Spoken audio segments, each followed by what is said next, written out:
to through the Bible. After the book of Proverbs, we have Ecclesiastes. This book is traditionally ascribed to King Solomon, and it speaks of the futility of life without God.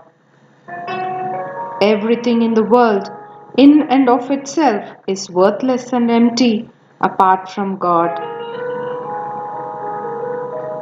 Everything is meaningless. Ecclesiastes 1 and 2.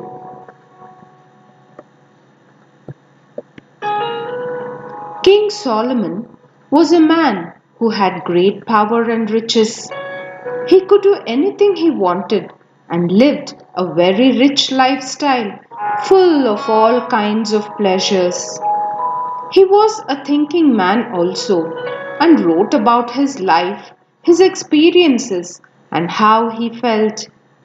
And many of the things he thought would bring him happiness only brought sadness. Utterly meaningless. Everything is meaningless, he wrote.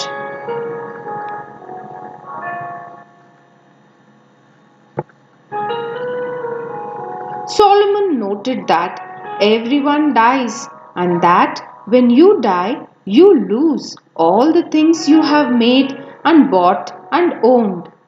What does a man get for all his hard work? He asked. He noticed that the sun rises in the east and sets in the west each day and follows the same path across the sky. He observed that the wind blows south and north, here and there, twisting back and forth, getting nowhere.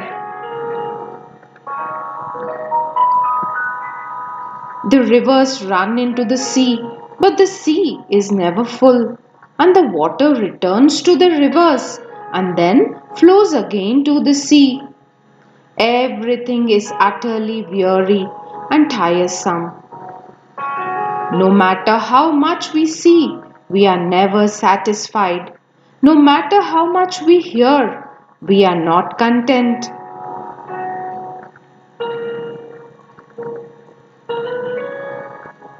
The king looked at the cycle of life, like seeds making plants that make seeds for new plants to grow. Whatever people did now and had been done before and would be redone in the future.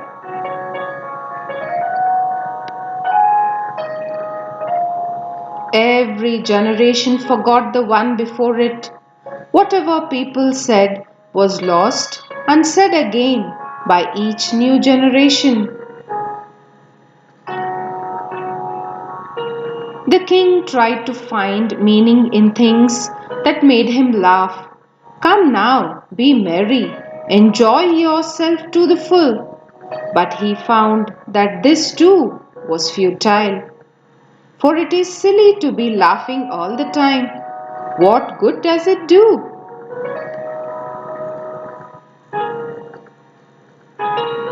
He also tried to cheer himself up by drinking alcohol and getting drunk. He tried all kinds of fine wines and drinks.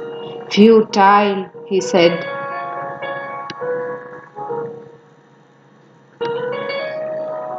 The king then tried to find fulfillment by planning big building projects, a magnificent palace, stables, and a temple.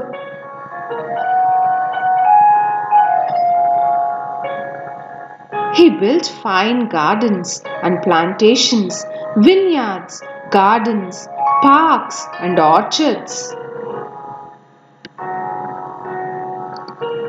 He built reservoirs to hold water and irrigate his gardens and crops. King Solomon bred great herds and flocks, more than any of the kings before him.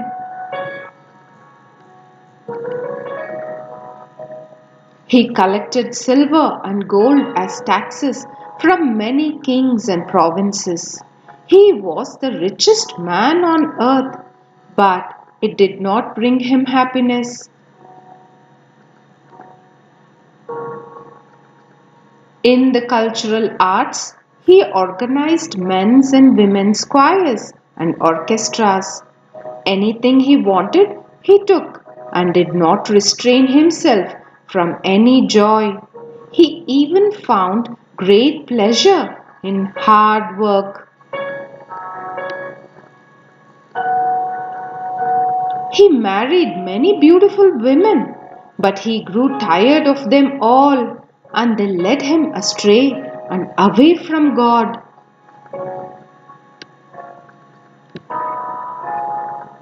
So, having tried all the pleasures of earth, what did the king conclude?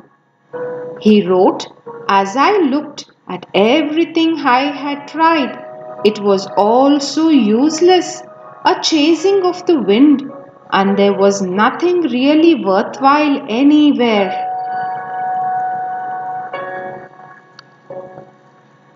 Solomon realized that a life without God is meaningless.